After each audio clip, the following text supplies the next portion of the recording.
तुम पूरी दुनिया जीत जाओ। এবার আসি কেজিএফ চ্যাপ্টার 2 কাছে। Powerful people make places. প্রথম কিস্তির অনুসরণ করেই কেজিএফ চ্যাপ্টার 2 নির্মাণ করা হয়। এই ছবিতেও কেজিএফ চ্যাপ্টার 1 এর মতো অভিনয় করেন ইয়াশ এবং শ্রীনিধি শেট্টি।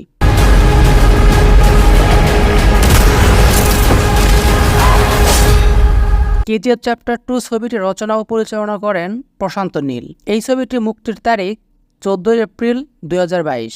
কেজিএফ চ্যাপ্টার 2 ছবিটিও কন্নড় ভাষায় নির্মিত হয়েছিল। Violence, violence, violence. I don't like it. I avoid. But এই ছবিটির বাজেট ছিল 100 কোটি রুপি এবং এই ছবি থেকে আয় করেছিল 1200 থেকে 1250 কোটি রুপি।